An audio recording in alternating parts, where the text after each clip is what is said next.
हमारा टॉपिक है that is the spherical polar coordinates. तो लास्ट जो है टॉपिक हमारा था cylindrical polar coordinates. Cylindrical polar coordinates और कार्टेशियन कोऑर्डिनेट्स के आपस के जो रिलेशंस है कोऑर्डिनेट्स के, वेक्टर्स के, यूनिट वेक्टर्स वगैरह के, सब वो जो है हमने कर लिए थे। तो next is our spherical polar coordinates. Spherical polar coordinates भी जो है फिजिक्स के अलग अलग ब्रांचेस में यूज़ किया जाता है in order to make the problem easy. जब कार्टेशियन कोऑर्डिनेट्स कई जगह जो है हमें मैथमेटिकली काफ़ी डिफ़िकल्ट पड़ता है सॉल्व करने में, तो अपनी प्रॉब्लम को जो है थोड़ा सा रिड्यूस करने के लिए, उसको इजीली सॉल्व करने के लिए स्फेरिकल पोलर कोऑर्डिनेट्स का यूज़ किया जाता है। तो मेन जो हमारा मोटिव होता है वो यही होता है कि Cartesian coordinates X Y Z जो हमारे होते हैं उनके साथ हम जो है किस तरीके से इस नए कोऑर्डिनेट सिस्टम को रिलेट कर सकते हैं, तो वही हमने देखना है। तो सबसे पहले जो है, क्योंकि ये स्फेरिकल सिमेट्री से रिलेटेड है, स्फेरिकल पोलर कोऑर्डिनेट्स इसका नाम है, तो हमने जो है यहाँ पर एक स्फीयर के थ्रू जो है इसको दिखाने की कोशिश की है। Sphere is also a 3 dimensional object, तो we can relate the 3 coordinates which are the 3 dimensional space coordinates of the 3 dimensional space with this sphere। और यहाँ पर जो 3 कोऑर्डिनेट्स होंगे एक्स वाई जेड की जो जगह लेंगे वो होंगे आर, थीटा और फाई। आर, थीटा और फाई क्या है ये जो है अभी हम देखेंगे इसके अंदर कि आर, थीटा, फाई क्या है, जो कि हमारे एक्स वाई जेड की जगह लेने वाले हैं। एक्स वाई जेड की जगह पर हम यूज करेंगे यहाँ पर आर, थीटा एंड फाई। तो देखते हैं कि आर, थीटा और फाई क्या है। Suppose that we have a point here, this point is in the 3 dimensional space because it is represented by sphere, so it is a 3 dimensional point. तो यहाँ पर जो है हमने इसको, ये हमारा ओरिजिन, वही ओरिजिन है same O, X Y Z Cartesian coordinates हैं, ठीक है। और अब आर, थीटा और फाई देखते हैं कहाँ पर होते हैं। तो let us draw the position vector from this point to the origin। इस पॉइंट का नाम P है। तो जो पोजीशन वेक्टर का जो डिस्टेंस है from this origin that is our R vector. ये हमारा आर वेक्टर है, आर कोऑर्डिनेट भी है और ये इस स्फीयर की रेडियस भी है। इट मींस जो आर है, R is the radius of the sphere, ठीक है, R is the radius of the sphere. Secondly theta क्या है, थीटा जो है ये angle this angle made by the radius with the Z axis. Z axis और radius के बीच का जो एंगल होता है that is the theta angle. इस पोजीशन वेक्टर और जेड एक्सिस के बीच का एंगल क्या होगा, हमारा थीटा एंगल होगा, थीटा एंगल, ठीक है। आर और थीटा इजी है समझने के लिए। Suppose that this is our Z axis, अगर हमारा जेड एक्सिस है और ये हमारा जो है आर वेक्टर है, आर वेक्टर, और यहाँ पर हमारा पॉइंट है, दिस इज ए स्फीयर। तो this angle is known as the angle theta. ये एंगल हमारा थीटा है। दो ये जेड एक्सिस हो गया, this is our Z axis and this is our R vector. R vector ही ऐसे स्पेस में ये ऐसे है। तो आर और जेड, दिस इज जेड और ये हमारा आर है। आर और जेड के बीच का जो एंगल है this is our angle theta, theta angle है। थीटा एंगल और आर के बारे में जान लेने के बाद अब हम चलते हैं आगे फाई। फाई को निकालने के लिए हमें यहाँ पर छोटा सा इसके अंदर जो है वेक्टर का जो है थोड़ा सा एक हेल्प लेनी पड़ेगी। Suppose that we take the component of this vector R in the X Y plane. X Y plane में इसका कंपोनेंट लेते हैं। इसके दो कंपोनेंट लिए जा सकते हैं, one is along the Z axis and along and other one is the in the X Y plane. So projection लेते हैं इसका, ये कंपोनेंट कह लो, प्रोजेक्शन कह लो। लेट अस सपोज दैट यहाँ पर हमने जो है इसका ये प्रोजेक्शन ले लिया, this is the projection of the vector R in the X Y plane, ठीक है। ये पॉइंट मैं मान लिया, यहाँ पर इसको P डैश से दिखा देता हूँ। तो OP डैश को लिख भी देते हैं। OP डैश क्या है, this is the projection of vector R in XY plane, XY plane। तो XY plane में जो प्रोजेक्शन होता है वेक्टर R का that is the vector OP है, और ये जो ओपी इस एक्स एक्सिस के साथ एंटी क्लॉकवाइज डायरेक्शन में एंगल बनाएगा, that angle will be our angle phi. Phi angle थोड़ा सा जो है ध्यान से निकालना होता है इसमें। ये प्रोजेक्शन ले लिया आर का इन एक्स वाई प्लेन, और एक्स वाई प्लेन में जो है ये प्रोजेक्शन लेने के बाद जो प्रोजेक्शन एंगल बना रहा है with X axis, that is our angle phi, वो हमारा एंगल फाई होता है। तो जो है आर थीटा एंड फाई, ये हमारे तीन कोऑर्डिनेट्स हैं which are going to represent this point P point को रिप्रेजेंट करने में ये हमारी हेल्प करेंगे। किसी भी पॉइंट को अब हम जो है इस पॉइंट पी को लिख सकते हैं with having coordinates R theta and phi. इसके पॉइंट पी के कोऑर्डिनेट्स कौन कौन से हैं? आर थीटा और फाई। इस पॉइंट पी तक एक्स वाई जेड की हेल्प से कैसे पहुंचा जाता है ये तो हम जो है देखते ही आए हैं, लेकिन जो है आर थीटा और फाई की हेल्प से इस पॉइंट पी पर कैसे पहुंचा जा सकता है वो भी हम देखना चाहेंगे, बिकॉज काम वो इन दोनों कोऑर्डिनेट सिस्टम ने एक ही करना है, ठीक है ना। क्योंकि एक ही बात को कहने के ये दो तरीके हैं, एक तरीका सिलेंड्रिकल कोऑर्डिनेट सिस्टम की था, एक दूसरा तरीका आ गया स्फेरिकल पोलर कोऑर्डिनेट्स का। तो कैसे जो है इस पॉइंट पी तक पहुंचा जा सकता है, या किसी भी पॉइंट तक जो है हम using R theta and phi कैसे पहुंच सकते हैं? तो देखो सबसे पहला कोऑर्डिनेट होता है R is the radius of the sphere. So we start from origin, हम ओरिजिन से स्टार्ट करते हैं, और suppose that we Z axis के लोग चलते हैं, और ये यहाँ से यहाँ तक चले गए which is equal to R. ये भी रेडियस ही है, ये रेडियस है।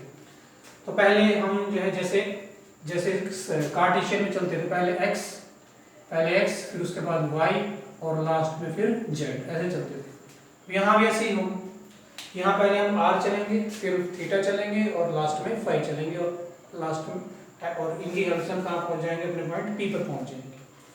तो पहले हमें r चलना है, r में ये डिस्टेंस है, तो हम पहले r मूव करेंगे, r चले, उसके बाद थीटा। अब r मान लीजिए जैसे ये ओरिजिन से स्टार्ट हुआ और r तक चले गए, ठीक है। उसके बाद थीटा क्या बताएगा? थीटा हमें ये बताएगा, theta because theta is the जो है एंगल बिटवीन दिस विच जो है विच स्टार्ट्स फ्रॉम जेड एक्सिस, जो जेड एक्सिस से स्टार्ट होता है। अब जेड एक्सिस से मुझे थीटा जो है ट्रेस करना होगा, मैं जो है थीटा को जो है बनाऊंगा। कितना बनाऊंगा? जितना मुझे दे रखा होगा, जिस पॉइंट पर जाना है उसके अकॉर्डिंग थीटा होगा। तो थीटा जो है मुझे इतना मूव करना है, इतना मूव करना है, इतना मूव करना है, जितना भी थीटा होगा उतना ही दूर मैं इस जेड एक्सिस से चला जाऊंगा, यानी कि थीटा मुझे कहाँ लेकर के जाएगा? थीटा मुझे जेड एक्सिस से अवे लेकर के जाएगा, अवे ऐसे। तो थीटा जो है हमें, ये जेड एक्सिस हो गया स्पेस में, ये यहाँ से हमें अवे लेकर के जाएगा दूर, ठीक है। तो थीटा हमें बताएगा कि हमें जेड एक्सिस से कितना दूर चलना है, तो ये बताएगा थीटा, ठीक है। तो हम जेड एक्सिस से दूर हो गए। अब दूर होकर के जो है हमें जो हमारा पॉइंट है वो यहाँ मिलेगा, यहाँ मिलेगा, यहाँ मिलेगा, यहाँ मिलेगा, यहाँ मिलेगा, कहाँ मिलेगा?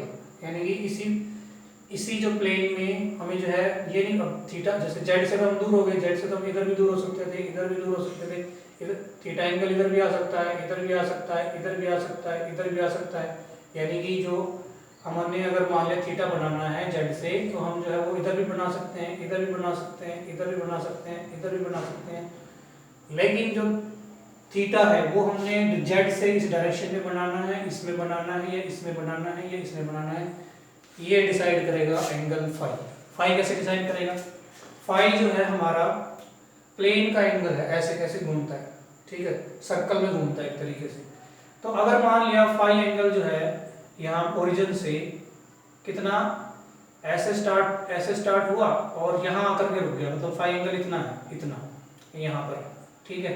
तो मैं अपने जो है थीटा एंगल को इस डायरेक्शन में इतना ओपन कर दूंगा, ये ठीक। और अगर फाई जो है मान लिया इतना है, यहाँ पर इतना है, तो मैं क्या करूँगा? मैं अपने जो है थीटा एंगल को यहाँ पर ड्रा करूँगा जेड के साथ। तो इस तरीके से जो है फिर जो ये हमारे पास फाई एंगल पर घूमने के बाद, ठीक है, ये जो और थीटा एंगल बनाने के बाद जो ये हमारे पास पॉइंट आएगा वो हमारा पॉइंट पी हो। ये थोड़ी सी विजुअलाइजेशन करना इसको डिफिकल्ट है, इसीलिए क्योंकि 3 डायमेंशनल जो है सिचुएशन है, और ये बोर्ड पर और वैसे भी यहाँ पर भी हम जो है 3 डायमेंशनल सिचुएशन को थोड़ा सा डिफिकल्टी से ही समझते हैं, इजीली समझ नहीं सकते। मेनली क्या है कि हमने जो है चलना कैसे है, पहले हमने देखना है कि हमने आर कितना खोलना है, आर उतना ओपन कर लिया। उसके बाद मुझे जेड एक्सिस से दूर होना है, आर हम जेड एक्सिस के लोग चलेंगे।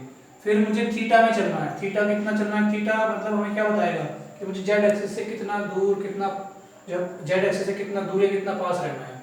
थीटा जितना ज़्यादा होता जाएगा मुझे जो है जेड से उतना ही दूर जाना पड़ेगा। लेकिन जेड से दूर तो जाना है, लेकिन किस डायरेक्शन में जाना है ये मुझे नहीं पता, तो ये कौन बताएगा, फाई एंगल बताएगा। अगर फाई एंगल जो है पूरा इधर पीछे हो सकता है, फाई एंगल जो है यहाँ से इतना घूम करके यहाँ आ गया, ठीक है, तो फिर जो है क्या होगा, हमारा जो है जेड एक्सिस तो ये रहा, और थीटा मुझे इस साइड जो है बनाना पड़ेगा। और अगर फाई एंगल जो है यहाँ पर होता तो मुझे जो है अपना यहाँ पर थीटा बनाना पड़ता है, इधर ये लाइन ड्रा करके थीटा बनाना पड़ता, और इस लाइन पर मेरा कोण होगा पॉइंट पी, ठीक। तो ये जो है थोड़ी सी इमेजिनेशन करनी पड़ेगी, तब जाकर के ये डायग्राम जो है क्लियर होगा। कैसे भी इस पॉइंट पी पर पहुंच सकते हैं ये मैं थोड़ा सा एक्सप्लेन करने की कोशिश कर रहा था। हो सकता है कि ये समझ में ना आए, कम आए, क्योंकि एक बार में नहीं आएगा, एक दो बार खुद करके प्रैक्टिस करने से तब ये समझ में आएगा, because it is a 3 dimensional situation and the board is 2 dimensional, ठीक है। अब हम चलते हैं आगे, वो है नेक्स्ट टॉपिक हमारा जो है इसी में क्या है, coordinate conversion. Coordinate conversion, how to convert coordinates from one system to the other system. तो कोऑर्डिनेट कन्वर्जन जो है हम स्टार्ट करते हैं। देखो क्या करते हैं, सबसे पहले हमने जो ये ओपी वेक्टर लिया हुआ है, ओपी वेक्टर, ओपी, इसका जो इसकी जो वैल्यू है वो कितनी है, this is our R and OP dash जो है, OP dash is the component of this vector r in the xy plane।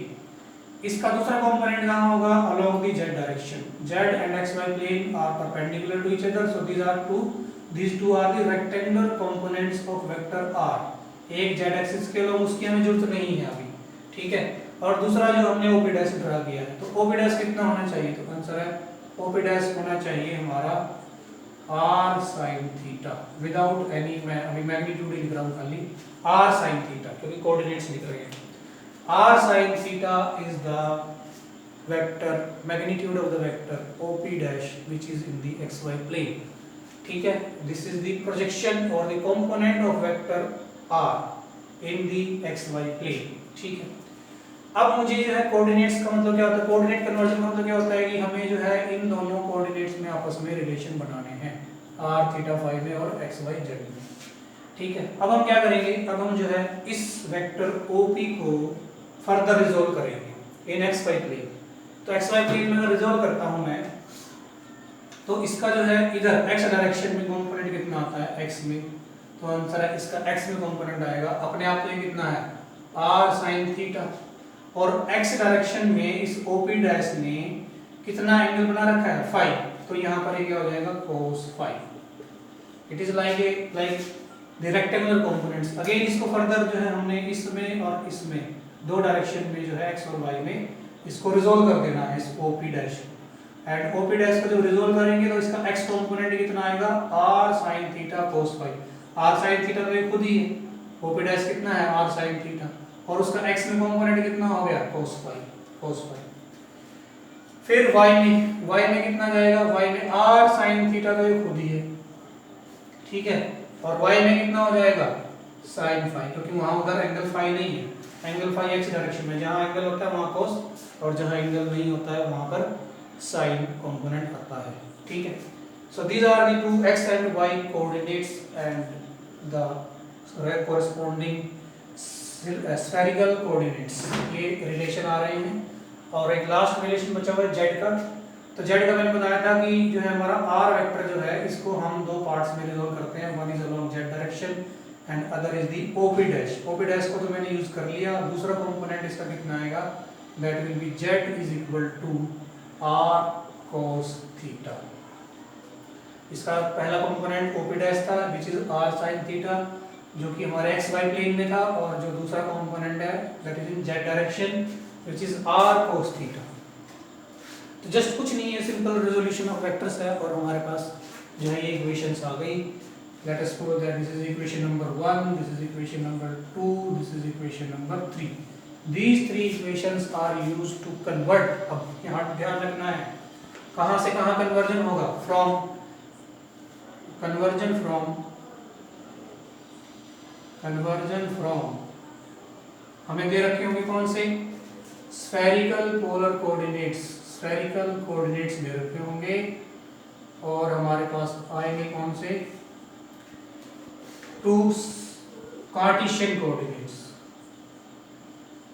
Coordinates में हम जाएंगे और हमें दे रखे कौन से हैं, हमें दे रखे हैं स्फेरिकल कोऑर्डिनेट्स। यानी कि ऐसे होगा कन्वर्जन, ट्रांसफॉर्मेशन ऐसे होगा, जैसे मतलब स्फेरिकल से कार्टेशियन आएंगे। तो ये एक साइड का होगा। डायरेक्शन इज इंपॉर्टेंट, डायरेक्शन मतलब कहाँ से कहाँ जा रहे हैं, स्फेरिकल कोऑर्डिनेट्स टू कार्टेशियन जा रहे हैं, स्फेरिकल टू कार्टेशियन, तब ये इक्वेशन यूज होगी, अदरवाइज इक्वेशन यूज नहीं होगी। अदरवाइज का क्या मतलब है कि अगर मुझे उल्टा चलना हो, उल्टा कैसे, अगर मुझे जो है कार्टेशियन कोऑर्डिनेट्स दे रखे हैं और स्फेरिकल कोऑर्डिनेट्स निकालने हैं तो मैं कौन सी इक्वेशंस यूज करूंगा, तो वो जो है इन्हीं से आ जाएगी। कैसे आएगी, हमें क्या निकालना है, जैसे एक्स वाई जेड निकाला, हमें आर थीटा और फाई निकालने हैं in terms of X Y and Z, that will be our reverse equations. ठीक है, तो उसके लिए जो है हम इसको क्या करेंगे, अब ये डायग्राम जो है रब कर देते हैं और ये तीनों इक्वेशंस हमने यूज करनी है बस, और कुछ नहीं। और इन तीनों इक्वेशंस की हेल्प से हम जो है रिवर्स कन्वर्जन भी कर लेंगे। ठीक, तो रिवर्स कन्वर्जन जो है स्टार्ट करते हैं। सबसे पहले इन तीनों इक्वेशंस को जो है स्क्वायर करके ऐड कर दो, तो जो हमारे पास क्या आ जाएगा, X square plus Y square plus Z square, square करके ऐड कर दिया। इधर कितना बचेगा, इधर बचेगा हमारे पास R square sine square theta cos square phi plus next is R square sine square theta and sine square phi plus R square cos square theta. This is our last term, X this is X, this is Y, this is Z, square करके add कर दिया। Now इसमें सब में are square common है तो are square को तो बाहर ही लिख लेंगे हम पहले। फिर इन दोनों में साइन स्क्वायर थीटा कॉमन है, इन दोनों इक्वेशंस में साइन स्क्वायर थीटा कॉमन है, तो साइन स्क्वायर थीटा को बाहर लिख लेंगे। अंदर रह जाएगा हमारे पास cos square phi plus sine square phi. इन दोनों टर्म में से हमने साइन स्क्वायर थीटा कॉमन ले लिया, अंदर रह गया ये प्लस यहाँ पर रह गया है अलग से cos स्क्वायर थीटा। तो दिस इज दी इक्वेशन, ये बन चुकी है। अब इसमें हम क्या कर सकते हैं, sine square phi plus cos square phi, ये तो 1 हो जाएगा। अब अगर ये 1 हो गया, ये 1 हो गया, तो हमारे पास जो है नेक्स्ट टर्म आएगी R square just sine square theta plus cos square theta, ये बचेगा बिकॉज इट इज 1, ये 1। अब ये भी आगे फिर से ये फॉर्मूला दोबारा ये भी 1 हो जाएगा, तो हमारे पास आ जाएगा जस्ट आर स्क्वायर आ गया और इधर आ गया हमारे पास X square plus Y square plus Z square. It means R square जो है हमारा वो क्या आ चुका है, X square plus Y square plus Z square. और अगर मैं स्क्वायर को यहाँ से हटाता हूँ तो इसके ऊपर आ जाएगा इधर अंडर रूट, और ये हमारी हो गई equation. Because in this equation we know the x, y, z coordinates, that is the Cartesian coordinates, and we can find out the spherical coordinate r को हम find out कर सकते हैं। तो ये एक में जो है इक्वेशन आई है हमारे पास, अभी थीटा और फाई आने बाकी है। तो थीटा और फाई जो है कैसे आएंगे, फाई के लिए क्या किया जा सकता है, फाई के लिए जो है हम इक्वेशन नंबर 1 और 2 को डिवाइड कर सकते हैं, जैसे हमने की सिलेंड्रिकल पोलर कोऑर्डिनेट्स में भी किया था। सो डिवाइड करते हैं 1 एंड 2 को, तो हमारे पास आएगा y by X is equal to, जब डिवाइड करेंगे तो r sin थीटा और r sin थीटा आपस में कैंसिल हो जाएंगे, sin बाई cos क्या बनाएगा tan फाई आ गया, tan phi y by X is equal to tan phi. So this is equation, यहाँ से चाहे तो ऐसे भी लिख सकते हैं कि phi is equal to tan inverse of y by x. This is the second equation.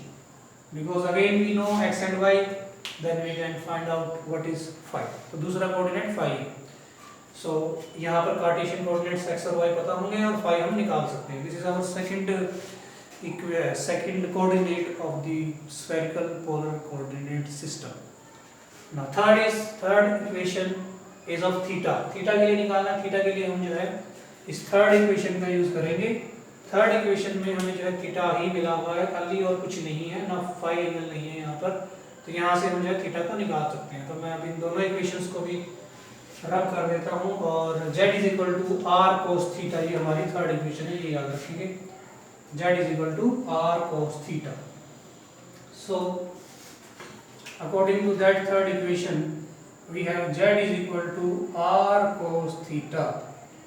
So what is cos theta? Cos theta क्या बचेगा? z by r is equal to cos theta. Cos theta. Now we know that हमें ये बात पता है कि हमारे r की वैल्यू कितनी है. हमारे r की वैल्यू जो है x y z की टर्म में है x square plus y square plus z square under root. So it is x square plus y square plus z square under root. This is cos theta and theta कितना आ जाएगा यहाँ से? theta आ जाएगा, we have cos of inverse z divided by under root of x square plus y square plus z square. This is our theta. Again this is only in terms of Cartesian coordinates, and if we know x, y and z we can find out theta. So these are the three coordinates of spherical polar coordinate system, and these three equations 1, 2 and this is third. इन तीनों equations का use करके हम जो है Cartesian को किसमें convert कर सकते हैं, हमारे पास जो है स्फेरिकल पोलर कोऑर्डिनेट्स में कन्वर्ट कर सकते हैं. तो these are the reverse equation of the previous equations. वहाँ पर हमें स्फेरिकल पोलर कोऑर्डिनेट्स दे रखे हैं और कार्टेशियन निकालने हैं, तो वो इक्वेशंस यूज होंगी. और अगर हमें जो है कार्टेशियन दे रखे हैं और हमें स्फेरिकल पोलर कोऑर्डिनेट्स निकालने हैं तो ये इक्वेशंस यूज होंगी. ठीक है, तो ये था कोऑर्डिनेट कन्वर्जन, जैसा हमने सिलेंड्रिकल पोलर कोऑर्डिनेट्स में किया था. सो नेक्स्ट जो है हम करेंगे इसमें यूनिट वेक्टर्स.